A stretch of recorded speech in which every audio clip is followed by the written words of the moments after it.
Askara 99,9 FM. setia menemani harimu. Askara.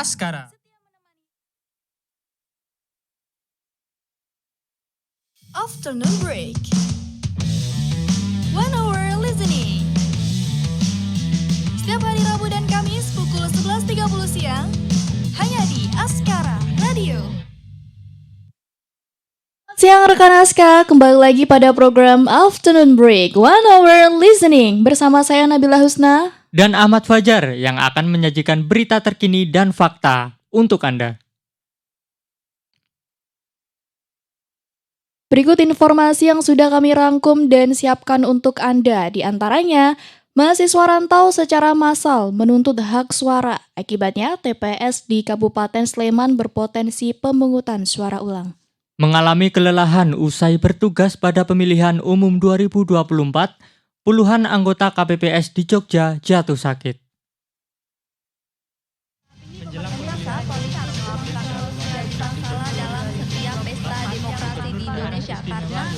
Berita utama 99,9 FM Askara Radio setia menemani harimu. Masih bersama Nabila dan Fajar pada program Afternoon Break 1 Hour Listening. Rekan Aska, kita masuk ke berita pertama. Hasil KPU sementara Capres-Cawapres nomor urut 02 Prabowo Gibran dan Gibran Rakabuming Raka meraih suara terbanyak di daerah istimewa Yogyakarta. Messi Ardana melaporkan, dari data sementara KPU paslon nomor urut 02 meraih nyaris 50% suara. Dikutip dari situs pemilu 2024.kpu.go.id, saat penghitungan suara sudah 5.000 lebih dari total 11.000 lebih TPS di sekitar 41%. Dari data tersebut, paslon 02 Prabowo Gibran meraih suara terbanyak disusul dengan paslon 03 Ganjar Mahfud dan paslon 01 Anies Muhaimin. Dari situs pemilu 2024 KPU itu, Prabowo dan Gibran meraih suara terbanyak 5 kabupaten kota DIY. Dari Kabupaten Bantul, Progres 42%, meraih 33.000 suara. Kabupaten Gunung Kidul, Progres 26%, meraih 28.000 suara. Kota Jogja, Progres 61%, meraih 35.000 suara. Kabupaten Kulon Progo, Progres 40%, meraih 21.000 suara. Dan Kabupaten Sleman, Progres 46%, meraih 82.000 suara.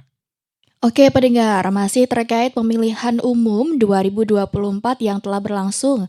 Namun sejumlah 2 tempat pemungutan suara atau TPS di kota Jogja berpotensi pemungutan suara ulang. Selengkapnya oleh reporter Hafi Adnan. Baik rekan Aska, terdapat 2 tempat pemungutan suara di kota Jogja kemungkinan akan dilakukan pemungutan suara ulang.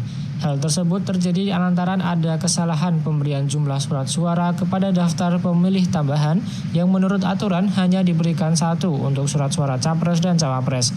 Namun malah diberikan 5 surat suara beserta anggota legislatif. Kejadian itu terjadi di TPS 5 Panembahan dan TPS 19 Bajiro.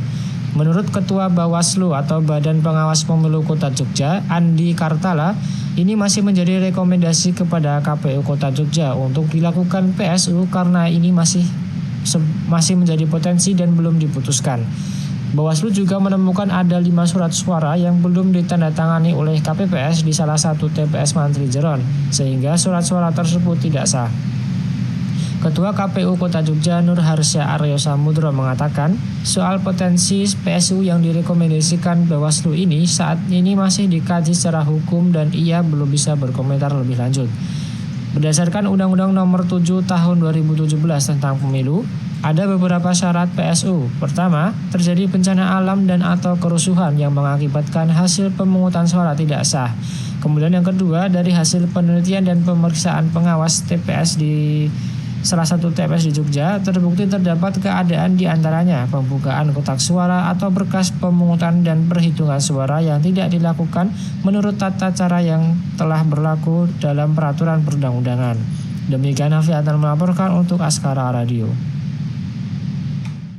Baik rekan Aska, harga telur di Yogyakarta meroket hingga 30.000 per kilogram. Saat ini kami sudah terhubung dengan reporter Messi yang akan melaporkan langsung dari Pasar Kutu. Silakan Messi laporannya. Ya, baik, terima kasih Nabila dan Fajar. Rekan Aska, kali ini saya sudah berada langsung di Pasar Kutu, Yogyakarta. Dari data terkait bahan pokok dari laman yang dikelola Dinas Komunikasi Informatika dan Persandian Kota Yogyakarta, bahwa harga telur ayam broiler mulai bergerak naik di angka 7,14%. Harga telur ayam di Yogyakarta dijual menjadi Rp30.000 per kilogramnya yang semula di harga Rp28 per kilogram. Nah, untuk mengetahui dampak kenaikan harga telur ini, saya sudah bersama salah satu pedagang di Pasar Kutu dengan Ibu Yosi. Selamat pagi Ibu. Pagi. Mengenai adanya kenaikan harga telur ini, apakah mempengaruhi terhadap jumlah konsumen? Nah, sudah ada pengaruh, dampaknya banyak soalnya mereka udah dapat bantuan, pembelinya makin sedikit. Ya Ibu, untuk mempertahankan konsumen dan pendapatan Ibu agar stabil perihal kenaikan harga telur. Kalau untuk pertahankan paling langganan aja. Orang-orang baru ya ada 1-2 gitu. Tapi ya tetap menurun. Baik, rekan Aska, dari informasi yang sudah saya dapat melalui salah satu pedagang yang ada di Pasar Kutu ini, bahwa dampak kenaikan harga telur ini disebabkan adanya PHK oleh pemerintah sehingga terpengaruh pada distributor telur yang mana berpengaruh juga kepada para pedagang sehingga konsumen juga mendapatkan dampaknya. Dari data riwayat kenaikan harga bahan pokok, rekor harga telur ayam tertinggi di Yogyakarta sempat menyentuh di harga Rp33.900 per kilogramnya dan juga pernah berada di titik terendah yaitu di harga Rp23.850 per kilogramnya pada tahun 2023. Informasi terkait harga bahan pokok ini penting bagi masyarakat. Pasalnya, dengan ini warga Jogja dapat menentukan prioritas bahan makanan yang akan dibeli sesuai jumlahnya. Baik, saya Messi di Pasar Kutu Yogyakarta melaporkan kembali ke Nabila dan Fajar. Baik, terima kasih atas laporannya Messi, selamat bertugas kembali. Nah, pendengar, harga telur naik memang sangat berdampak tentunya pada pedagang ya. Benar sekali, tidak hanya itu Nabila, melainkan juga ibu-ibu rumah tangga pastinya. Ya, betul sekali, apalagi menjelang Ramadan ya. Oke, pendengar, beredar kasus beberapa TPS di Kabupaten Sleman berpotensi pemungutan suara ulang. Bagaimana kronologi selengkapnya setelah jeda berikut ini? Akhirnya keluar juga nih hasilnya. Hasil apaan bro? Ini hasil pemilu kemarin. Paslon pilihanku menang. Cukup 1 putaran. Ahahai. Apaan? Orang dari KPU aja belum keluar. Apaan sih lu? Orang ini beritanya bener juga. Dari mana coba itu beritanya? Orang dari grup PA keluarga. Pokoknya ini bener. Mau gua kasih tahu ke seluruh kampung sekarang. Bapak-bapak, ibu-ibu, paslonku menang. Ahahai. Aduh, repot kalau udah kena hoax. Hati-hati dengan judul provokatif. Ketika melihat sebuah postingan, jangan hanya membaca judul lalu bereaksi. Bacalah lebih teliti. Setelah baca, renungkan. Apakah isinya positif atau negatif? Bermanfaatkah bila di-share atau malah menimbulkan salah paham? Mari lebih peduli dengan berita tidak benar dan stop penyebarannya. Iklan layanan masyarakat ini dipersembahkan oleh Askara Radio. Terima kasih rekan Askar telah setia membersamai Askara Radio. Tempat pemungutan suara di Kabupaten Sleman lakukan pemilihan suara ulang. Kronologi selengkapnya akan dilaporkan oleh reporter Jola. Beberapa TPS di Sleman terpaksa harus lakukan pemungutan suara ulang atau PSU. Petugas KPPS mengaku terpaksa melayani warga dari luar daerah untuk tetap menyoblos dikarenakan alasan keselamatan. Kronologis kejadian berlangsung seusai puluhan orang mulai berkumpul di depan tempat pendaftaran dan anggota KPPS tidak bisa berbuat banyak karena ada tekanan dari mahasiswa luar daerah yang meminta hak suara meski tidak masuk ke dalam DPT maupun DPTB. Ketua Bawaslu Sleman Arjuna Al-Ihsan Siregar mengatakan bahwa untuk pelaksanaan PSU ini masih menunggu kebijakan dari KPU. Iya, menunggu kebijakan dari KPU karena sesuai dengan undang-undang itu, ya Undang-Undang 7 2017, pemungutan suara ulang itu kan berdasarkan saran atau rekomendasi atau saran dari pengawas TPS ke KPPS.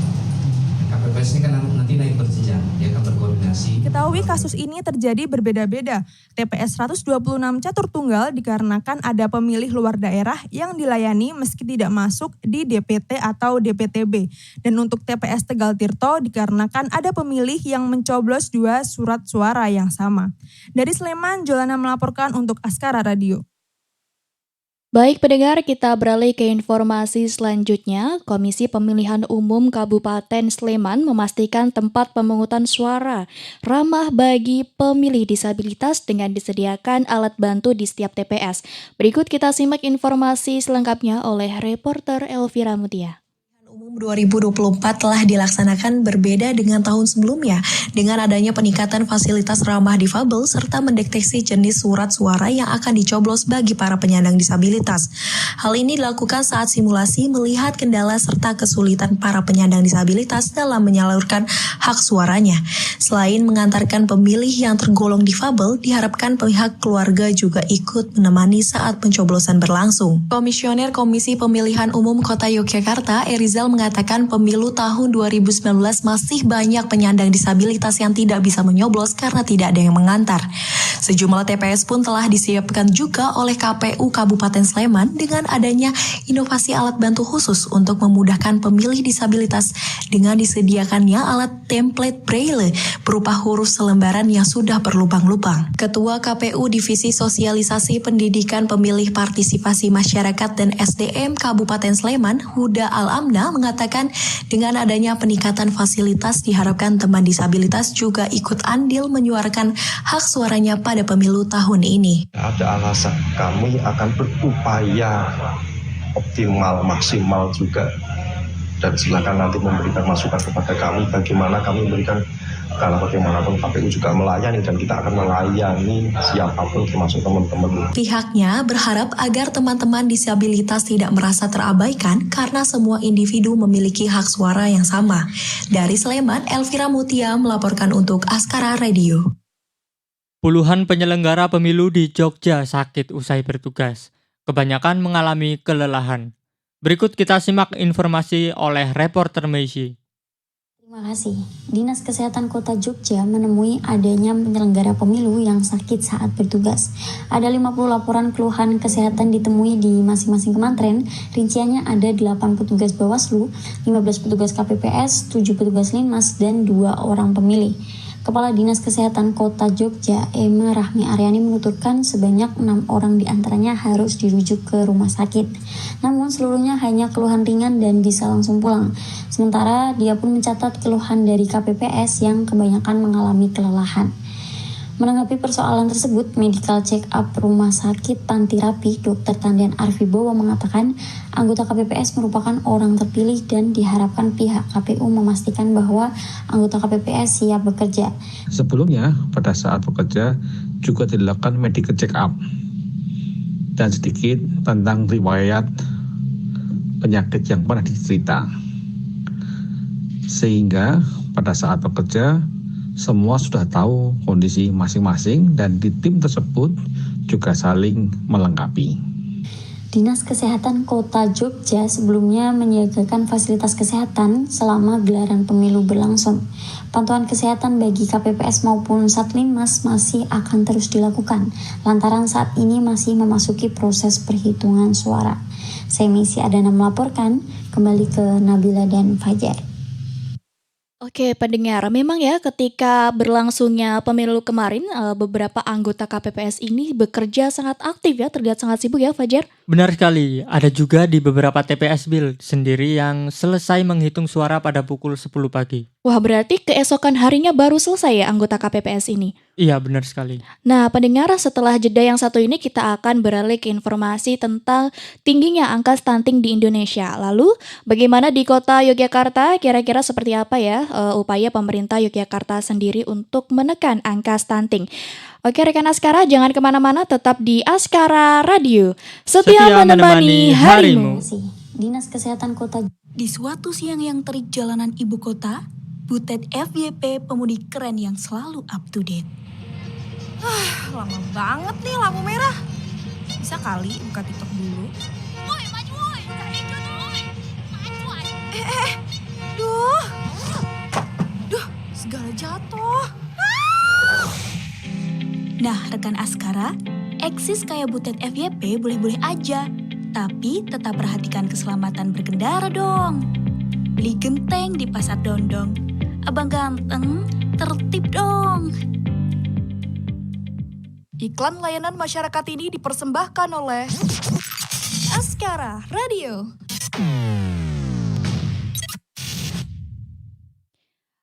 Terima kasih rekan Aska karena telah setia mendengarkan Askara Radio, setia menemani harimu.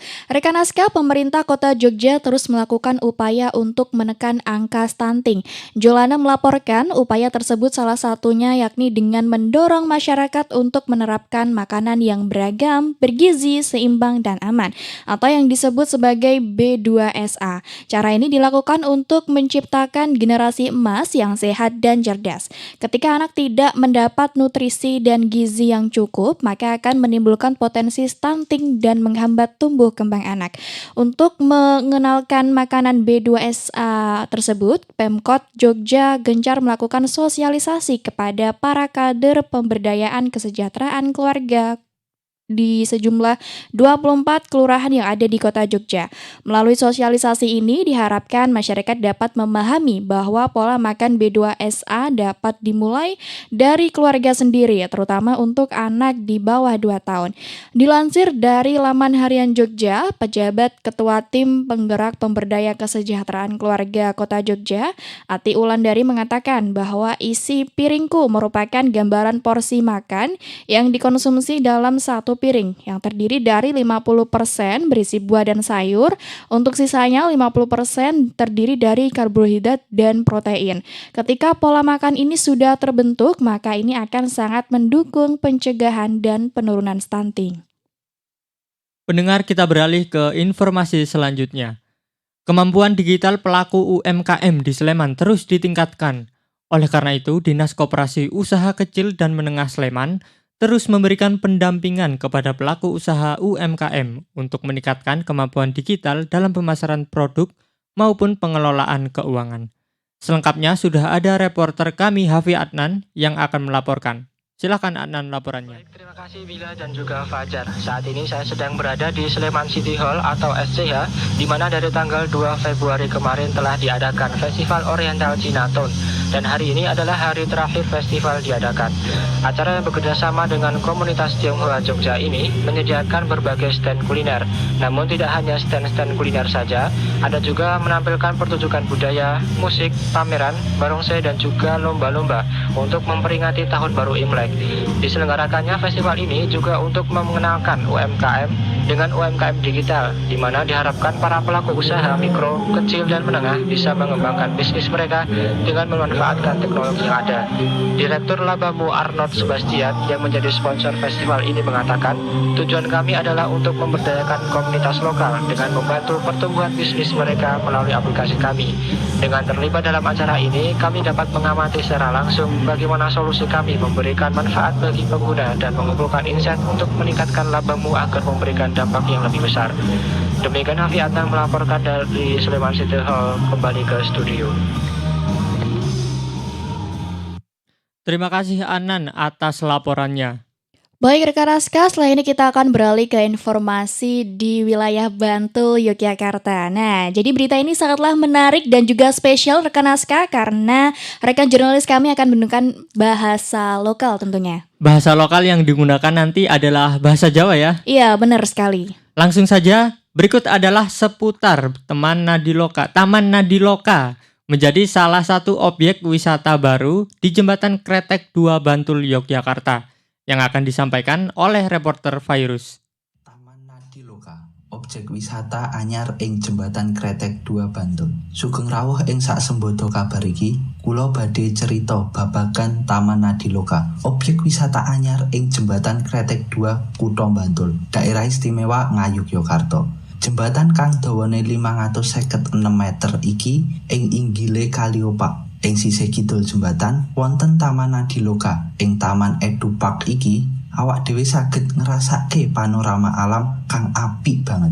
Amargi langsung ngadep Kali Opak. Taman Nadiloka uga dilengkapi kalian jalur jogging. Ing tengah-tengah Edupark ana luku hotspot kang dados spot apik kagem wisatawan swafoto kalian latar belakang Menara Luku. Sekretaris perusahaan PT Wika Mahendra Wijaya ngendika yen edupak ing jembatan Kretek 2 niki bakal sios sumber daya wisata kang menarik lan bermanfaat kanggo warga setempat uga wisatawan saking luar daerah. Taman Nadiloka memang kasil menarik para wisatawan. Salah sijine wisatawan saka Lampung, Rifat, ngendika yen Taman Nadiloka iku spot sing apik kagem mirsani sunset. Kalau dari segi tempatnya ini sebenarnya bagus, sangat bagus malah menurut saya. Juga kalau dari sini kan banyak view-nya, apalagi pas sore-sore gini bisa ngelihat view senja, matahari terbenam gitu,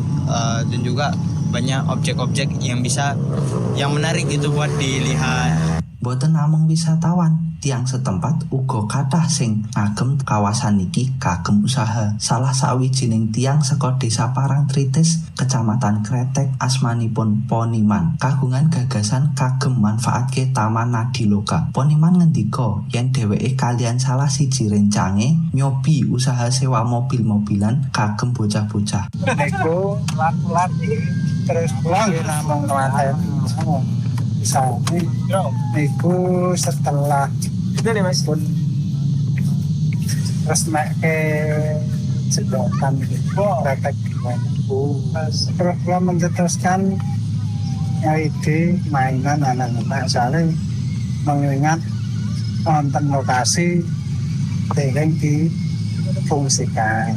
Biasanya gue yakin rezeki nonton mau. Ana 5 mobil kang disewake kagem tarif sewa benten-benten. Kagem mobil alit gangsal Rp12.000 per sedasa menit, nalika mobil ageng selangkung Rp1.000 per sedasa menit. Poniman ngaku yen kasil saking sewa mobil-mobilan iki boten ageng amargi namung nggarap ing akhir pekan, nanging dheweke tetep telaten lan legowo. Saking Bantul, Virus Almuntasir nglapuraken kagem Askara Radio.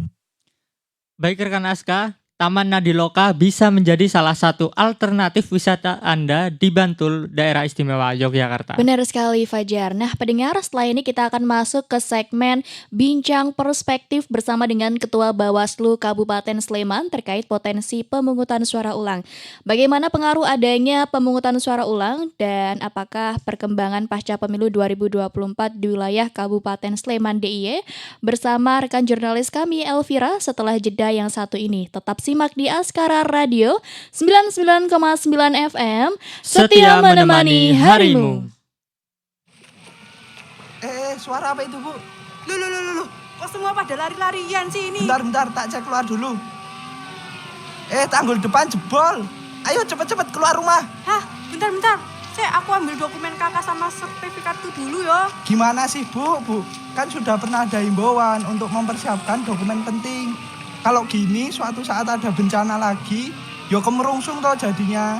Ya, aku nggak tahu kalau bakal ada banjir. Saya tunggu bentar. Mbak Lasmi, ayo gendang lari, air udah naik. Bencana alam tidak bisa diprediksi kapan datangnya.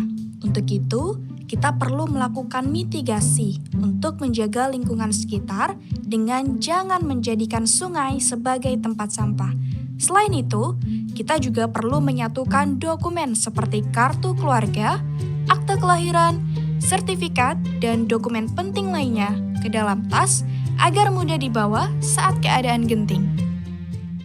Iklan layanan masyarakat ini dipersembahkan oleh Askara Radio. Hai rekan Aska, kita punya kabar menarik nih. Ternyata di Pulau Papua, tepatnya di Kabupaten Mimika, ada sebuah kota modern yang luar biasa. Namanya Kuala Kencana. Kota ini sudah diresmikan sejak 5 Desember tahun 1995 oleh Presiden kedua Indonesia, yakni Bapak Soeharto. Luas kota ini mencapai 511 km persegi dan cuma berjarak 15 menit dari kota Timika. Kota Kuala Kencana ini menjadi pusat administrasi bagi para pekerja PT Freeport Indonesia Dan dengan sistem keamanan yang ketat, kota ini aman dari gangguan para kelompok kriminal. Walaupun letaknya berada di tengah hutan, Kuala Kencana punya fasilitas yang lumayan lengkap, seperti pusat perbelanjaan, sekolah, rumah sakit, dan masih banyak lagi. Plus, mereka ramah lingkungan loh, sebab penduduknya suka berjalan kaki dan jarang memakai kendaraan bermotor. Sayangnya, akses masuk ke kota ini itu terbatas, hanya orang-orang dengan tanda pengenal khusus lah yang boleh masuk. Jadi, keamanannya terjaga banget. Dan yang bikin keren, mereka menerapkan underground utilities untuk saluran kabel dan komunikasi. Jadi, nggak ada tuh tiang kabel yang mengganggu pemandangan. Bahkan, Pekan Olahraga Nasional atau PON 20 2021 untuk cabang olahraga atletik lari cepat dan maraton dilangsungkan di kota Kuala Kencana ini. Binpers bersama Askara, Bincang Perspektif. Bincang Perspektif menghadirkan narasumber terpercaya dengan pembahasan yang mendalam. Bersama Askara Radio menemani Anda selama 15 menit ke depan.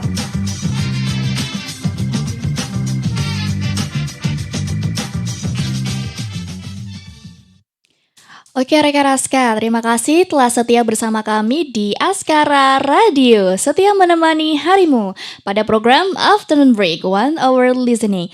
Pendengar, sejumlah 2.000 lebih tempat pemungutan suara atau TPS di Indonesia salah menginput hasil perhitungan suara, sehingga berpotensi pemungutan suara ulang. Lalu bagaimana di Kabupaten Sleman, Daerah Istimewa Yogyakarta, apakah ada TPS yang berpotensi melakukan pemungutan suara ulang? Sudah ada reporter Elvira Mutia bersama dengan Ketua Bawaslu Kabupaten Sleman, Arjuna Al-Ihsan Siregar. Silakan Elvira. Baik, terima kasih Nabila. Halo rekan Aska, selamat siang dan apa kabarnya nih? Kembali hadir pada program Afternoon Break, 1 Hour Listening bersama saya Elvira Mutia pada Bincang Perspektif. Hanya di Askara Radio 99,9 FM, setia menemani harimu. Rekan Aska, saat ini saya sedang berada di kantor Bawaslu Kabupaten Sleman, Yogyakarta, dan sekarang saya bersama dengan Ketua Bawaslu Kabupaten Sleman, Arjuna Al-Ihsan Siregar. Ya, selamat siang Pak. Apa kabarnya nih? Selamat siang, baik-baik saja. Oke, kita langsung aja nih Pak ya, pendapat terkait adanya 2.000 lebih TPS di Indonesia yang salah input dan berpotensi pemungutan suara ulang. Bagaimana tuh Pak? Ya, kalau melihat angka 2.000 itu kelihatannya ini angka nasional ya. Karena kemarin juga Bawaslu RI itu melakukan konferensi pers terkait dengan potensi pemungutan suara ulang di beberapa daerah di Indonesia ya, terkait dengan pelaksanaan pemungutan suara pemilu 2024 di tanggal 14 Februari kemarin. Nah, khusus pemungutan suara ulang ini ada 4 penyebab ya, faktor mengapa pemungutan suara harus dilakukan pada saat pemilu. Ya, salah satunya adalah adanya pemilih yang sesungguhnya dia tidak tercantum atau terdaftar di daftar pemilih tetap, kemudian di daftar pemilih tambahan, ya, dan tidak memiliki atau tidak beralamat di TPS itu ada atau tempat ya. Sehingga kalau ada pemilih-pemilih luar kemudian menggunakan hak suaranya di TPS tersebut tanpa ya mengajukan atau membawa surat atau formulir pindah memilih, maka kemungkinan di TPS itu potensi untuk dilaksanakan pemungutan suara ulang. Nah, lalu bagaimana di Sleman sendiri yang memang sudah terlihat di berita beredar ada 4 TPS yang berpotensi pemungutan suara ulang. Apakah ada penambahannya, Pak? Ya, sejak 14 Februari kemarin kita kan melakukan pengawasan ya bersama jajaran. Kalau kita itu di TPS ada yang namanya pengawas TPS. Ya. Nah, jadi dari 3.457 TPS di Kabupaten Sleman, masing-masing di setiap TPS ada 1 pengawas TPS. Nah, pada hari pemungutan suara kemarin, PTPS kita itu melaporkan ya atau menyampaikan informasi bahwa di TPS mereka itu ada potensi pemilih-pemilih yang tidak memiliki hak pilih di TPS tersebut, tetapi difasilitasi mencoblos di TPS itu. Nah, awalnya itu ada sekitar 4 TPS memang yang dilaporkan oleh PTPS kita. Nah, kemudian setelah proses penghitungan, keesokan harinya ya masuk dalam proses rekapitulasi itu bertambah lagi laporannya. Nah sampai hari ini tertanggal 19 Februari ya, itu ada sekitar 8 tempat pemungutan suara yang berpotensi untuk digelarnya pemungutan suara ulang. Nah, kira-kira kalau pemungutan suara ulang itu kapan dilakukannya Pak untuk di Sleman sendiri? Iya, kalau kita merujuk kepada regulasi khususnya Undang-Undang Nomor 7 Tahun 2017 tentang Pemilihan Umum, di situ kan diatur bahwa pemungutan suara ulang ini dapat dilaksanakan atau digelar paling lambat 10 hari setelah hari pemungutan suara. Jadi kalau dari tanggal 14 Februari, kemudian kita hitung 10 harinya, maka terakhirnya adalah di tanggal 24 Februari 2024. Oke, nah kalau berarti salah input itu di Sirekap itu termasuk faktor adanya pemungutan suara ulang kah atau ada faktor lain Pak? Iya, kalau kita berbicara soal penghitungan, kemudian kalau kita berbicara soal rekapitulasi, sesungguhnya kan basisnya itu formulir ya. Kalau di penghitungan itu ada yang namanya C-Plano. Nah, jadi begitu suara itu dihitung di TPS, maka dia langsung dicatatkan di plano. Nah, begitu juga pada saat rekapitulasi. Rekapitulasi itu basisnya adalah data yang tadi dituliskan secara manual di plano itu. Kemudian dituangkan dalam salinan. Salinan itu kemudian direkap atau diplenokan kembali di tingkat kelurahan dalam konteks pleno di kecamatan. Nah, di situ bahan dasarnya juga hasil dari inputan di TPS tadi secara manual. Jadi dia tanpa melalui aplikasi kalau hitung manual ini. Meskipun saat ini ada yang namanya Sirekap gitu ya. Sirekap itu hanya alat bantu saja. Gitu. Nah, kalau kami melihat salah input ini kemungkinan karena faktor kelelahan bisa jadi. Karena kan KPPS itu bekerja ya di hari pertama tanggal 14 Februari itu dia mulai pukul 6 bahkan sudah standby di TPS. Sampai pukul 24.00 atau 23.59 menjelang 00. Itu berarti sudah ada sekitar 18 jam di TPS. Kemudian belum selesai, dilanjutkan kembali maksimal 12 jam pada tanggal 15 itu. Jadi kita lihat ya berapa jam mereka bekerja di TPS itu dan itu faktor kelelahan sangat memungkinkan. Nah oleh karena itu kami dari awal juga selalu memberikan masukan kepada KPU agar dalam proses pemungutan maupun penghitungan semaksimal mungkin diberikan waktu atau kesempatan kepada KPPS dan penyelenggara yang ada di TPS itu untuk beristirahat sejenak. Kalau memang ada faktor kelelahan maka kasih waktu untuk istirahat, jangan dilanjutkan tanpa jeda. Karena itu akan berpengaruh pada konsentrasi, tingkat konsentrasi. Nah itu, makanya tadi penyebabnya kemungkinan karena memang faktor kelelahan ya, kemudian konsentrasi menurun karena sudah sangat capek gitu. Nah, kemudian faktor lainnya bisa jadi juga ya, bukan hanya karena salah input, tetapi pemahaman KPPS terkait dengan aturan pemilih yang berhak atau boleh menggunakan hak suaranya di TPS. Karena dari 8 usulan pemungutan suara ulang yang disampaikan oleh pengawas TPS kami ke KPPS itu, mayoritas karena adanya pemilih-pemilih yang tidak berhak memilih tapi memilih di tempat tersebut. Jadi bukan karena persoalan rekapnya, tapi lebih karena persoalan ada pemilih luar ya, dalam tanda petik yang tidak berhak kemudian menggunakan hak suara di TPS tersebut. Nah lebih kepada pemahaman ya KPPS atau penyelenggara terkait dengan kriteria-kriteria pemilih yang sesungguhnya boleh menggunakan hak suaranya di TPS. Gitu. Jadi mungkin karena faktor-faktor bimbingan teknisnya ya mungkin belum maksimal bisa jadi. Jadi kedepannya mungkin ini bisa menjadi catatan bagi KPU agar ke depan bagaimana proses BIMTEK terkait dengan penyelenggara khususnya KPPS di TPS ini bisa lebih ditingkatkan lagi. Khususnya pemahaman terkait dengan siapa saja yang berhak memilih di tempat pemungutan suara. Oke, baik Pak Ardina, kita tahan sebentar nih. Dan rekan Aska, sebelum kita masuk ke inti topik perbincangan terkait adanya kecurangan dalam masa pemilu 2024 di Kabupaten Sleman dan masih banyak lagi, kita akan dengarkan juga bagaimana tanggapan masyarakat. Ya, nama saya Ahmad Sudari. Saya Satpam MMTC. Untuk tanggapan saya tentang pemungutan suara ulang di Sleman, ya karena mungkin terjadi kesalahan saat pencoblosan dan itu wajar dan harus dilakukan demi terjadinya pemilu yang jujur dan adil. Oke, gue Dika, gue mahasiswa STMM. Tanggapan gue sih setuju-setuju aja karena rencana ini yang gue baca-baca ada tuh karena ada sebuah ketidaksesuaian di mana banyak orang yang memilih tidak sesuai tempat pemilihnya. Jadi mereka menyerobot haknya orang lain untuk memilih padahal mereka tidak terdaftar di TPS tersebut. Jadi emang harus diulang sih. Nama saya Dayat, Pak.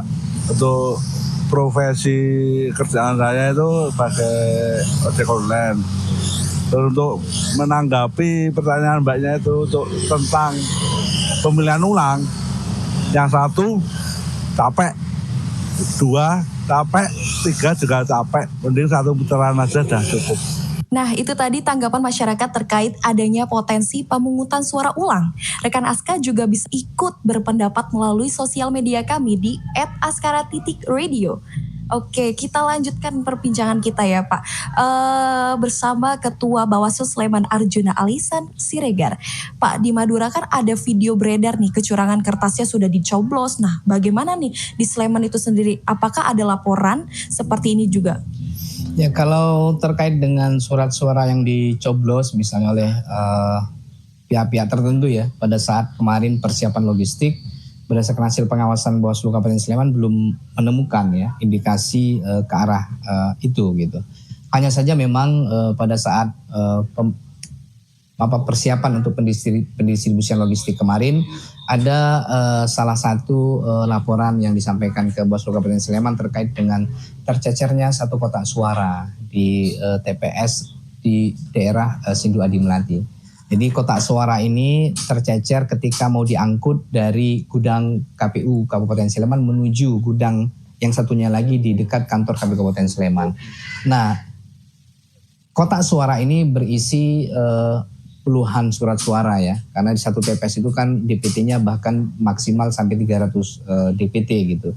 Nah, surat suara ini tercecer, kemudian sampai 1 minggu tidak diketahui oleh KPU, kemudian masyarakat melaporkan ke kami dan kami datang ke sana dan kami sampaikan ke teman-teman KPU, mari kita cek bersama-sama surat suara ini gitu. Kemudian surat suara ini dibawa, kotak suara ini dibawa ke gudang dan dicek, kemudian dipastikan isinya apakah sudah tercoblos atau belum gitu. Kemudian dilakukan pembongkaran sesuai dengan pihak kepolisian dan Bawaslu. Begitu diambil sampel 1, 2, 3 di sana, kita tidak melihat ada indikasi atau surat suara itu masih utuh, tidak ada tercoblos gitu. Artinya memang ini murni karena surat suara ini tercecer. Tidak ada upaya-upaya untuk melakukan pencoblosan di awal gitu oleh pihak yang tidak bertanggung jawab. Jadi hanya sekedar itu saja yang kemarin sempat kita lakukan proses pengawasannya. Masuk ke dalam proses pemungutan suara di 14 Februari ini juga kami tidak menemukan di TPS pemilih yang berkeberatan karena surat suara sudah tercoblos misalnya, itu tidak ditemukan laporan-laporan seperti itu. Artinya memang proses persiapan yang dilakukan oleh teman-teman KPU Kabupaten Sleman itu bahkan sampai saat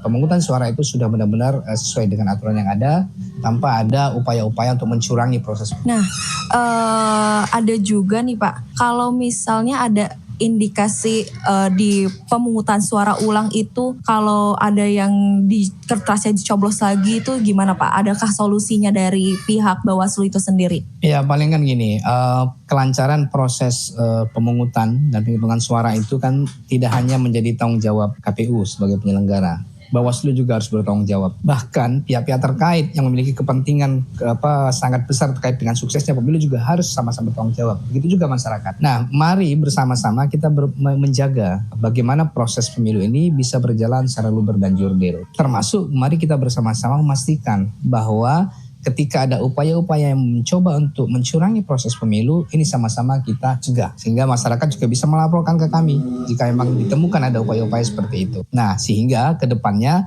dengan harapannya dengan proses pengawasan secara bersama-sama ini, sekecil apapun potensi pelanggaran itu, akhirnya bisa kita cegah bersama-sama. Termasuk soal apakah nanti suara-suara ini akan dicoblos dan segala macamnya sebelum pemungutan. Kalau memang pengawasan itu kita lakukan bersama-sama, insya Allah itu bisa kita cegah bersama-sama. Nah, kalau dilihat nih ada notifikasi nih Pak dari rekan Aska di Instagram kita. Nah, ada yang bertanya. Coba kita bacain komen dulu ya di Instagram kita Askara Radio. Kita bacain komen dari @al_muntasir_. Nah Pak, emang kalau pemungutan suara diulang, yakin gak menimbulkan kecurangan lagi nih Min? Iya. Gimana tuh Pak? Jadi gini, tetap kita melakukan pengawasan ya, pengawasan di TPS itu nanti tetap yang namanya itu tetap ada pengawas TPS. Jadi dia yang akan mengawasi pelaksanaan pemungutan suara ulang itu, mulai dari tahapan dibukanya TPS gitu, sampai nanti TPS itu ditutup, itu diawasi oleh pengawas TPS gitu. Nah dengan pengawasan ini ya tentu kami harapkan tidak ada lagi yang bisa mencurangi kegiatan itu, apalagi ini sudah menjadi perhatian publik ya. Jadi masyarakat juga tentu akan mengawasi proses itu karena ini unik, dia dilaksanakan di luar tahapan yang sudah berjalan gitu, diulang gitu, sehingga semua orang akan melakukan pengawasan yang ketat di situ. Nah harapannya dengan pengawasan yang dari berbagai pihak ini diharapkan di PSU nanti itu tidak terjadi kecurangan-kecurangan sebagaimana yang potensi muncul ketika pelaksanaan pemungutan suara dan pemungutan suara berlangsung. Pertanyaan terakhir nih dari netizen Askara. Dari @alfianrivandex21_.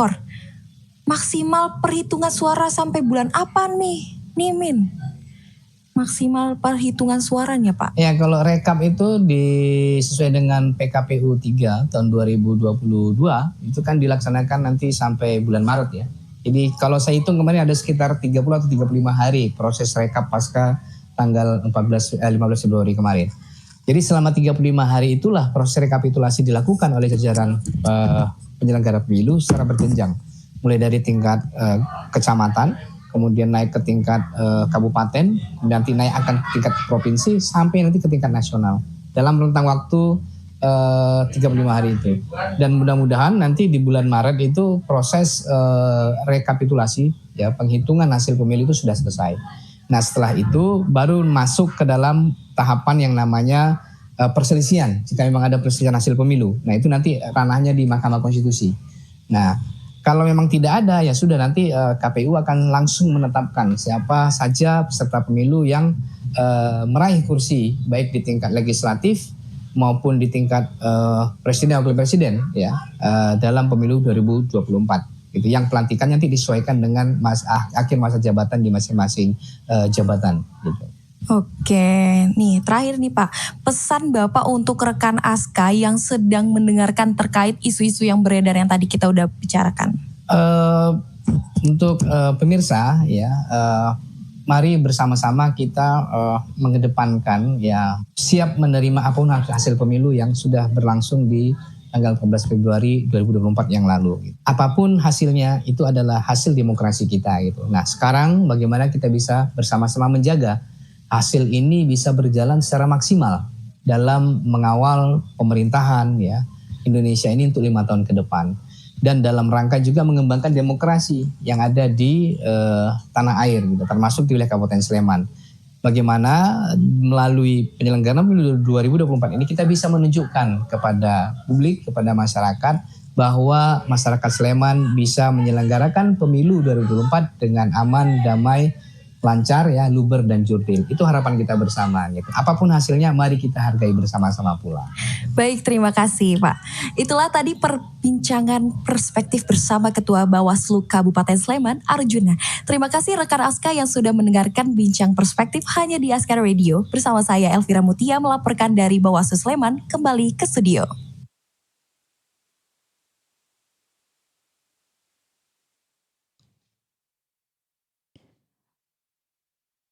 Baik, rekan Aska, itu tadi ternyata adanya salah input data sebanyak lebih dari 2.000 TPS di Indonesia bukan hanya salah satu faktor potensi adanya pemungutan suara ulang ya, melainkan juga faktor human error pendengar, yakni kelelahan. Nah pendengar, setelah ini kita akan masuk segmen Suara Arena bersama dengan Ahmad Fajar setelah jeda berikut ini. Tetap di 99,9 FM Askara Radio, setia menemani harimu. Rekan Aska, tahukah kamu tentang Suriname? Negara kecil di Amerika Selatan yang memiliki banyak warga keturunan Jawa. Suriname dulunya adalah jajahan Belanda dan telah merdeka pada tahun 1975. Populasinya sekitar 600.000 jiwa. Negara ini memiliki ibu kota di Paramaribo dan dipimpin oleh presiden yang bernama Chan Santokhi. Suriname didiami oleh beberapa etnis seperti Hindustan, Creole, Jawa, Maron, Amerindian. Nama Suriname ini berasal dari penduduk aslinya yang disebut Surinen. Sejarah mengapa suku Jawa bisa berada di Suriname adalah karena kolonialisme Belanda yang membawa banyak orang Indonesia ke sana untuk bekerja, terutama suku Jawa. Meski sebagian kembali ke Indonesia setelah kemerdekaan, banyak yang tetap menetap di Suriname dan bahkan tetap fasih berbahasa Jawa sampai ke keturunannya. Dari total penduduk di sana yang bersuku Jawa saat ini sebanyak 15%. Jadi, meskipun jauh di Amerika Selatan, Suriname tetap memiliki jejak budaya dan keturunan dari Indonesia, khususnya suku Jawa. Itulah sedikit cerita menarik tentang Suriname. Ayo rekan Aska, eksplorasi lebih lanjut tentang keragaman budaya di dunia. Suara Arena.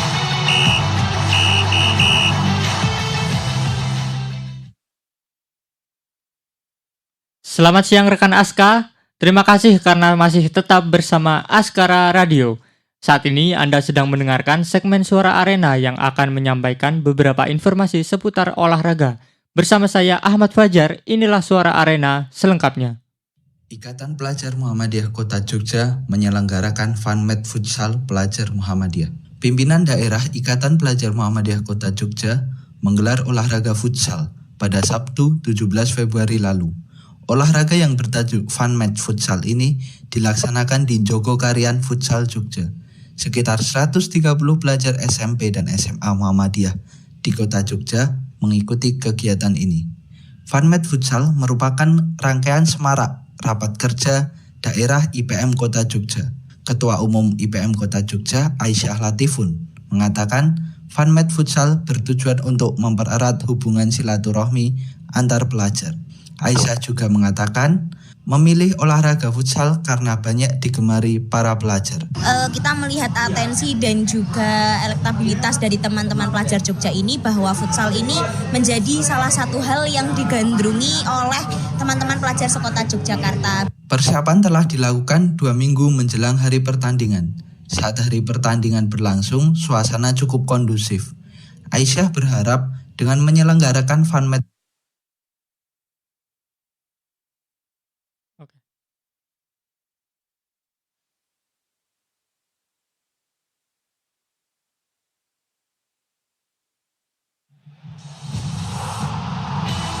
Suara Arena.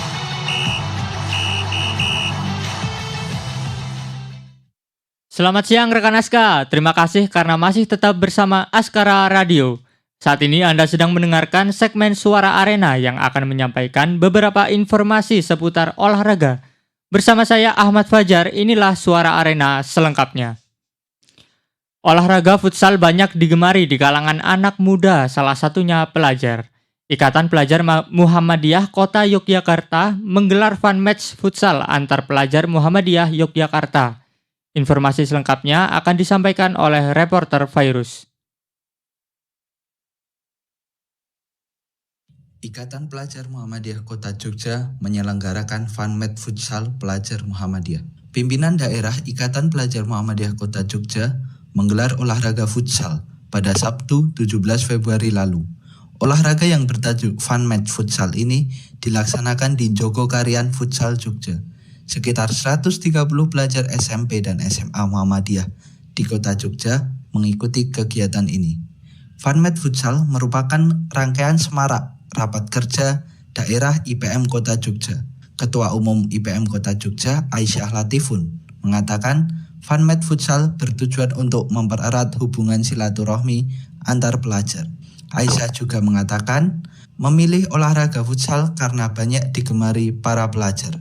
Kita melihat atensi dan juga elektabilitas dari teman-teman pelajar Jogja ini bahwa futsal ini menjadi salah satu hal yang digandrungi oleh teman-teman pelajar sekota Yogyakarta. Persiapan telah dilakukan 2 minggu menjelang hari pertandingan.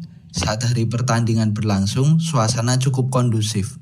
Aisyah berharap dengan menyelenggarakan FunMed Futsal bisa menumbuhkan potensi yang dimiliki pelajar Kota Jogja, khususnya di bidang olahraga.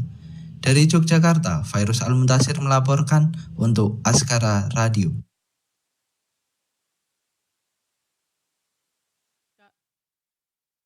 Baik rekan Aska, itu tadi berita seputar olahraga yang kami sampaikan.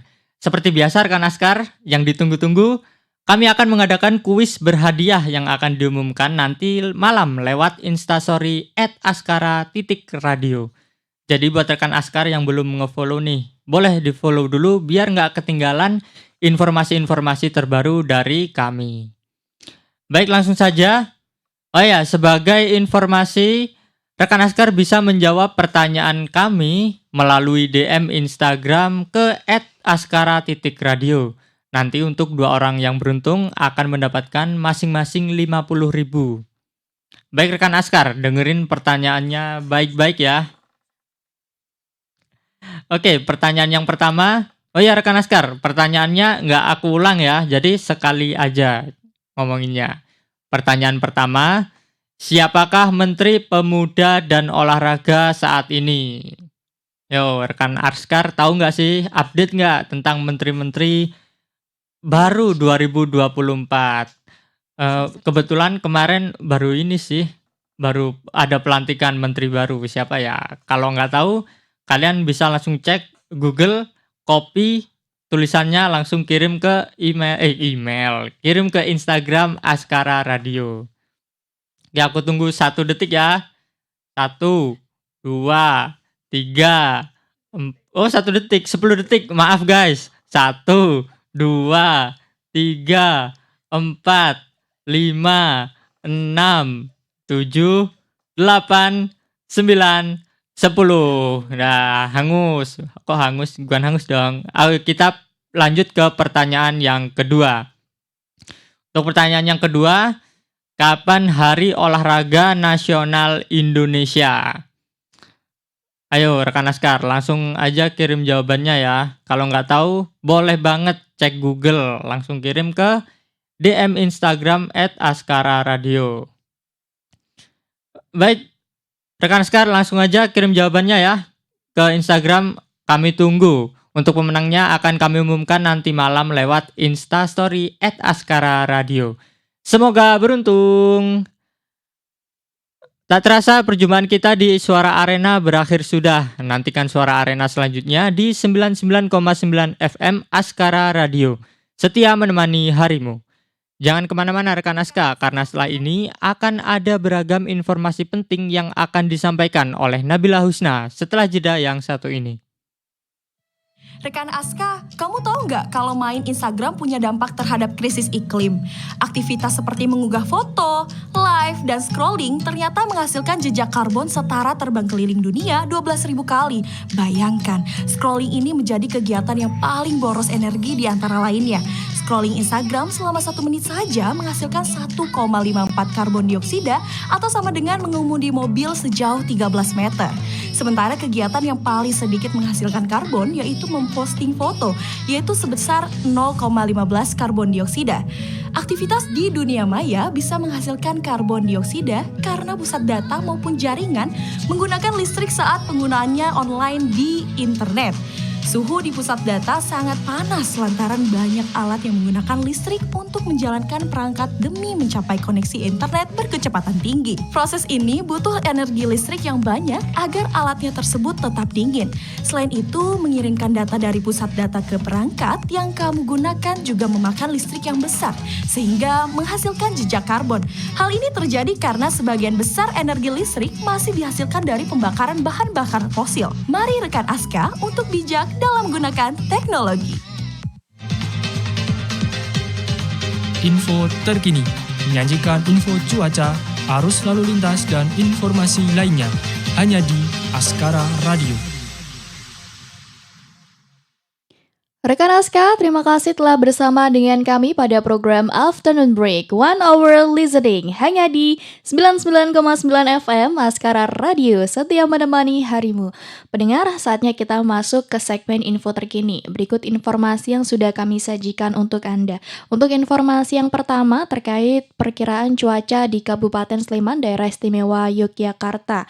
Berdasarkan situs resmi dari BMKG per tanggal 21 Februari 2024, 2024. Untuk sekitar jam 13.00 waktu Indonesia bagian Barat saat ini cuaca terpantau cerah, suhu sekitar 34 derajat Celcius dengan kelembapan 65%. Angin barat sekitar kecepatan 10 km per jam. Untuk jam nanti sore sekitar jam 16.00 atau sekitar jam 4 sore. Perkiraan cuaca hujan ringan dengan suhu 28 derajat Celcius dan kelembapan udara sekitar 80%.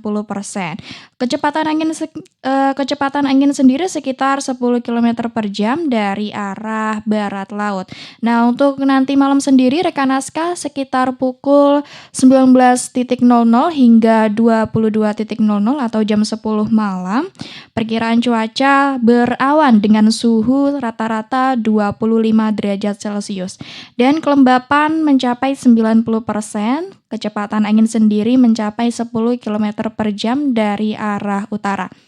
Nah, rekan Aska, hati-hati di jalan dan karena di jalan kita tahu mestinya harus berhati-hati dalam berkendara. Nah, rekan Aska, apabila cuaca terik, gunakan sunscreen untuk melindungi kulitmu. Rekan Aska pasti nggak mau kan kalau kulitnya belang. Nah, jikalau hujan, berteduhlah lalu gunakan jas hujan. Jangan berteduh di bawah pohon ya, rekan Aska. Nah, rekan Aska, aktivitas masyarakat itu memenuhi kepadatan arus lalu lintas tidak hanya di pagi hari ya, rekan Aska, melainkan juga di siang hari. Untuk mengetahui situasinya, kita sudah terhubung dengan reporter Joanna yang akan melaporkan langsung terkait arus lalu lintas di Ring Road Utara Yogyakarta. Silakan Jola laporannya. Ya, terima kasih Bila dan juga Fajar. Selamat siang pendengar, saya akan menyampaikan pantauan arus lalu lintas dari Ring Road Utara Yogyakarta, di mana saat ini lalu lintas dari arah selatan yang akan menuju Magelang maupun Semarang siang ini terpantau ramai lancar. Begitu pula dari arah sebaliknya, yakni dari arah Magelang menuju ke kota Jogja. Dari arah lain, yakni timur perempatan Monjali ke arah barat Universitas Teknologi Yogyakarta, lalu lintas terpantau ramai lancar. Kendaraan yang memadati kawasan ini selain didominasi oleh kendaraan pribadi roda 4, juga adanya kendaraan roda 2. Dari tempat saya melaporkan, cuaca terbilang cerah cenderung panas. Oleh sebab itu, bagi kendaraan beroda 2 diharapkan menggunakan perlindungan lebih, seperti menggunakan pakaian yang melindungi dari sinar matahari. Juga tak lupa saya untuk selalu mematuhi peraturan lalu lintas, menggunakan helm SNI untuk kendaraan beroda 2, dan selalu menggunakan sabuk pengaman untuk kendaraan roda 4. Demikian Joanna melaporkan langsung dari Ring Road Utara Yogyakarta. Selamat siang, selamat beraktivitas. Kembali ke studio bersama Bila dan Fajar.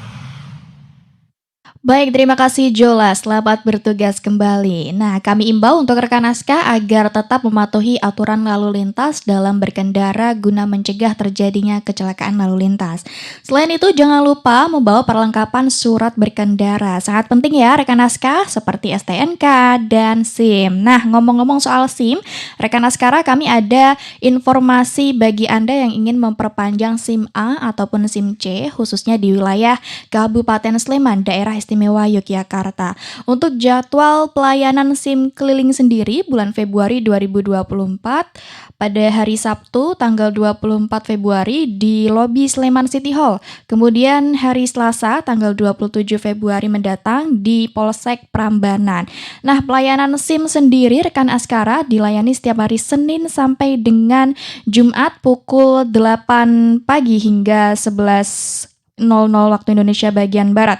Kemudian untuk hari Sabtu sendiri jam 8 sampai dengan jam 10 waktu Indonesia bagian Barat. Nah, rekan Aska, untuk persyaratan sendiri tentunya disertai dengan dokumen-dokumen seperti KTP asli, kemudian fotokopi SIM lama 2 rangkap, dan surat keterangan dokter psikologi. Untuk keterangan lebih lanjut bisa melalui WhatsApp layanan Halo Satpas di 0852 2586 8903. Baiklah pendengar, itulah informasi yang sudah kami sajikan untuk Anda di segmen Info Aktual. Dan itulah tadi rangkaian berita terkini pada program Afternoon Break. One Hour Listening, sekaligus penutup perjumpaan kali ini. Terima kasih telah bergabung dengan kami. Jangan lupa untuk terus mendengarkan Afternoon Break pada pukul 12.30 sampai 13.30 Untuk mendapatkan informasi terkini lainnya hanya di 99,9 FM Askara Radio, Setia menemani harimu. Bersama saya Nabila Husna dan Ahmad Fajar beserta kru yang bertugas pamit undur diri. Selamat siang dan sampai jumpa. Afternoon break. 1 hour listening. Setiap hari Rabu dan Kamis pukul 11.30 siang hanya di Askara Radio. Askara 99,9 FM. setia menemani harimu. Askara Askara setia menemani harimu.